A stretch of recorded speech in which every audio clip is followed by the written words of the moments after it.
7 ستمبر 1974 کی legislative assembly of the Pakistan میں رسول پاک صلی اللہ علیہ وسلم کی ختم نبوت سے وفاداری کے طور پہ حضور پاک علیہ الصلوۃ والسلام کے دشمن قادیانیوں کو آئینی طور پہ کافر اقلیت قرار دیا گیا تھا۔ اسی وجہ سے مسلمانان عالم خصوصاً مسلمانان پاکستان 7 ستمبر کے دن کو یوم فتح تحفظ ختم نبوت کے طور پہ مناتے ہیں۔ آپ کے اور ہمارے اکابر بزرگ سفید ریش حضرات اس بات سے واقف ہے کہ عقیدہ ختم نبوت کے قانون سازی کے لیے کتنی قربانیاں دینی پڑی تھی۔ شاید بچوں اور بوڑھوں میں اور جوانوں اور عورتوں میں کوئی کان ایسا ہو جو امیر شریعت سے واقف نہ ہو۔ امیر شریعت سید عطا اللہ شاہ بخاری رحمۃ اللہ علیہ کا ڈنکا آج بھی گونجتا ہے۔ رسول اللہ صلی اللہ علیہ وسلم کی اولاد ہیں، آل نبی ہیں، اولاد علی ہیں، اور ان کی رگوں میں حضور پاک علیہ السلام اور حضرت علی المرتضیٰ کا خون دوڑتا ہے۔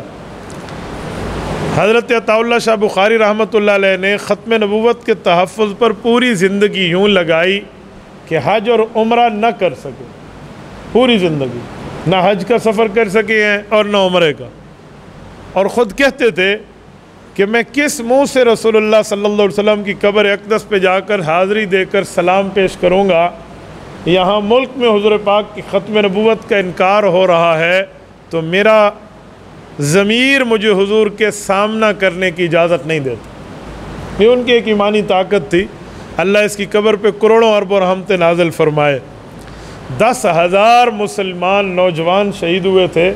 لاہور کی گلیوں اور نالیوں میں ان کے خون تک کو بہا گیا تھا، لیکن ختم نبوت کا آئین میں قانون سازی نہ ہو سکی۔ 1974 میں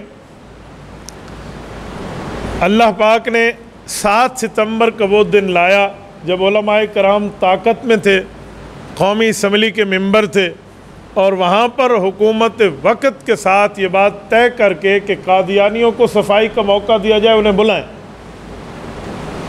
تو قادیانیوں کو 13 دن صفائی کا موقع دیا گیا اور انہیں بلایا گیا کہ آؤ اپنے آپ کا اگر اسلام رکھتے ہو تو ثابت کرو۔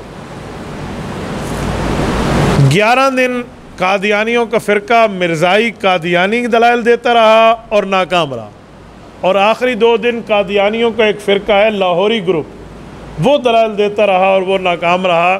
13 دنوں میں ان لوگوں نے اپنے آپ کے اسلام کی الف کو بھی ثابت نہیں کیا۔ دعویٰ قادیانیوں کا یہ تھا کہ ہم مسلمان ہیں، ہم حضور پاک کے صدقے مرزا قادیانی کو نبی مانتے ہیں، حضور کے صدقے۔ بدماشی وہ جو سر چڑھ کے بولے، یعنی رسول اللہ کے فرمان، ختم نبوت کے احادیث، ختم نبوت کے لیے آیات، صحابہ کرام اہل بیت عظام کا اتفاق، پوری امت مسلمہ کا اجماع نظر نہیں آتا۔ حضور پاک علیہ السلام کے نام پہ جھوٹا دعویٰ کر کے کہ حضور کے صدقے مرزا صاحب نبی بنے، اس کی باتیں اللہ کو پسند آ گئی ہیں۔ اے ظالمو، اس کی باتیں پسند آ گئی ہیں۔ ابو بکر صدیق کی عبادت اللہ کو پسند نہیں تھی، جس کے لیے جبرائیل اس جیسا لباس پہن کے آئے جو ابو بکر پہنے۔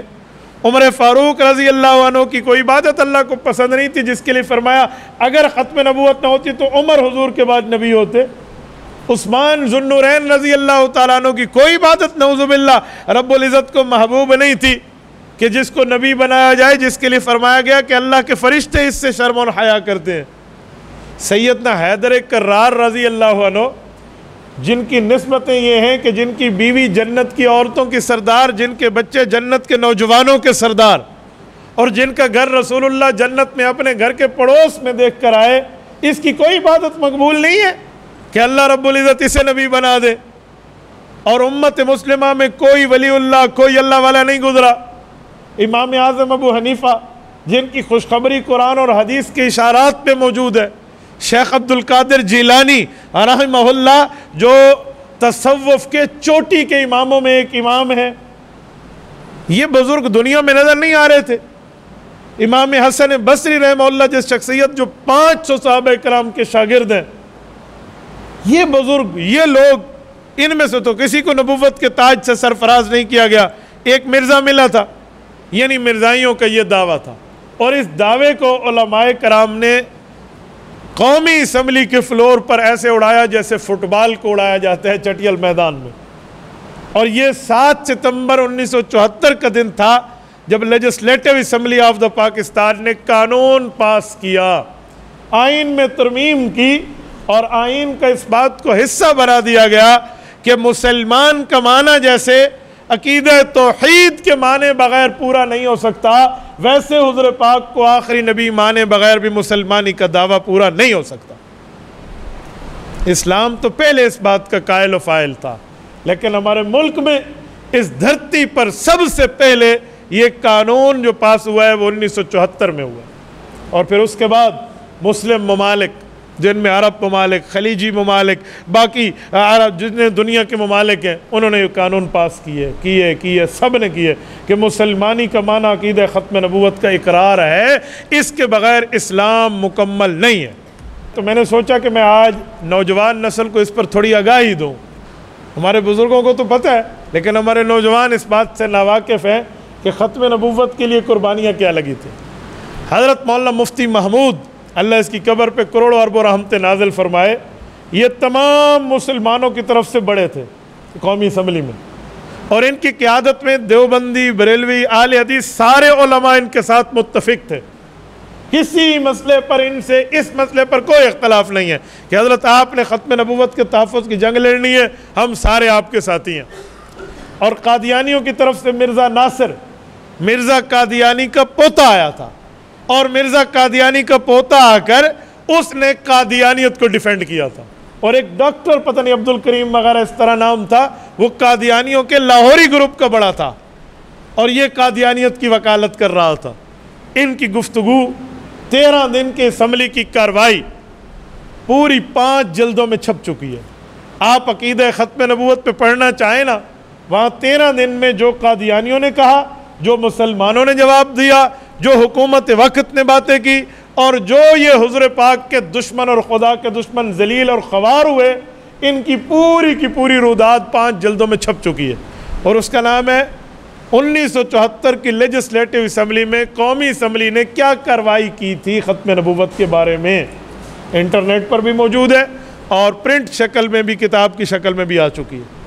آپ وہاں دیکھیں قادیانیوں نے دعوے کیسے کیے ہیں، جھوٹ کیسے بولے ہیں، اور اس جھوٹ کا پردہ کیسے چاک ہوا ہے.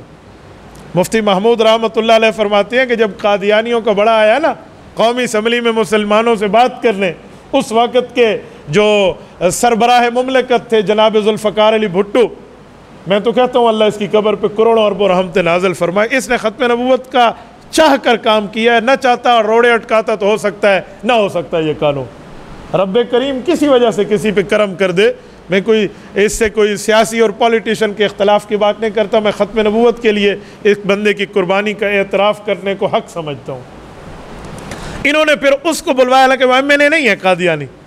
اسمبلی میں ایک آرڈیننس لا کر ان کو بلوایا گیا کہ آپ قومی اسمبلی میں آؤ، حالانکہ ممبر کے علاوہ تو اور کوئی نہیں آ سکتا تھا. جب یہ آئے تو حضرت مفتی صاحب فرماتے ہیں کہ ان کی شکل دیکھ کے بڑے بڑے لوگ دنگ رہ گئے کہ یار مسلمانوں میں مفتی محمود اور یہ سارے مولوی مل کے اس کو کافر کہتے ہیں. کیوں؟ اس کی شکل کیسے تھی؟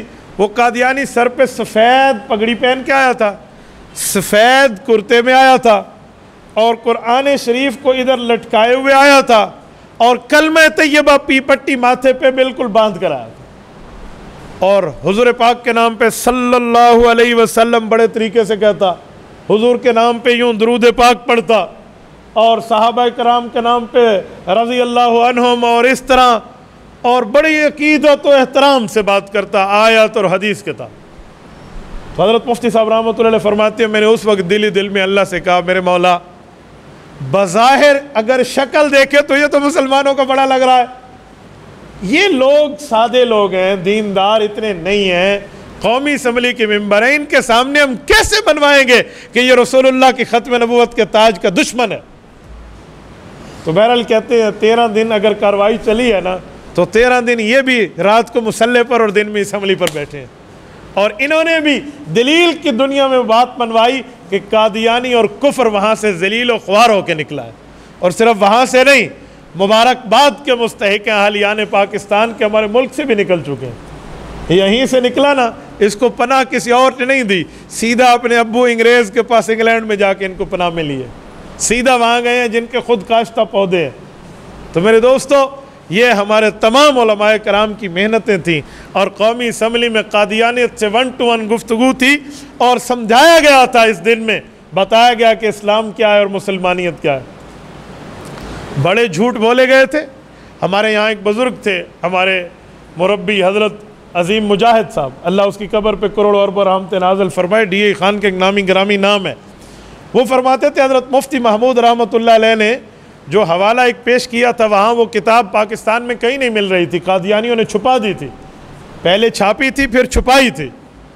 یہ کفر کا اصول ہے نا، پہلے چھاپو پھر چھپاؤ کہ کہیں پکڑے نہ جائے۔ تو وہ فرماتے ہیں وہ کتاب میرے پاس تھی، تو حضرت مفتی صاحب رحمۃ اللہ علیہ کو وہ کتاب میں نے بھجوائی تھی، اور مفتی صاحب نے وہ حوالہ پڑھ کے دکھایا کہ جو قادیانی کا کلمہ نہ پڑھے، قادیانی کہتا ہے کہ اس کی ماں حلال عورت بچہ پیدا نہیں کر رہی، وہ نطفہ حلال نہیں ہے، اس کی ماں کوئی خراب عورت ہے۔ تو کہا نبی ایسے کہتے ہیں؟ تو مفتی محمود رحمۃ اللہ علیہ نے وہ فرماتے تھے جو انہیں ہم بتایا کہ مفتی صاحب نے یہ حوالہ پیش فرمایا۔ قادیانیوں کو تو یقین تھا کہ یہ کتاب ہم نے چھوڑی ہوئی ہے، ادھر ادھر ہے فلاں، تو چھاپی تو انہوں نے تھی، جی نایاب ہو گئی ہے، جی ملتی نہیں ہے، جی ایسی بات نہیں ہے، مسلمانوں نے اپنی طرف سے اس میں عبارت ڈال دی ہے۔ تو کہتے ہیں مفتی محمود رحمۃ اللہ نے وہاں تاریخی چیلنج فرمایا، کہا بھٹو صاحب آپ حکمران وقت ہیں، آپ اس کو اور مجھے اپنے اپنے کمرے میں بند کر دیں تاکہ ہم اپنے پچھلے لوگوں سے رابطہ نہ کر سکیں۔ اس دوران آپ وزیر اعلیٰ پنجاب سے کہہ دیں کہ وہ چنیوٹ جائے، وہاں قادیانیوں کے جو علاقہ مشہور تھا جسے آج مسلمان چناب نگر کہتے ہیں، وہ ربوہ کہتے تھے، تو وہ جو ربوہ ہے وہاں پہ یہ بک سیلر ہے، اور اس سے جا کر یہ کتاب لے لیں، جلدی جائے تاکہ بندہ ہیلی کاپٹر پہ جا کر کتاب لے آئے۔ اگر یہ عبارت مرزا قادیانی کے نہ ہو، مفتی محمود اپنی موت لکھ دے گا، لے آؤ، اس پر ہم فیصلہ کر دیں۔ تو بہرحال وہ بزرگوں کی پوری باتیں تھی، کتاب آئی، اسمبلی میں پیش ہوئی، اور قادیانی ذلیل اور خوار ہوئے، اور مسلمانوں کا اسلام اور اللہ کی کلمہ سچا ہو گیا۔ تبارك الذي نزل الفرقان على عبده ليكون للعالمين نذيرا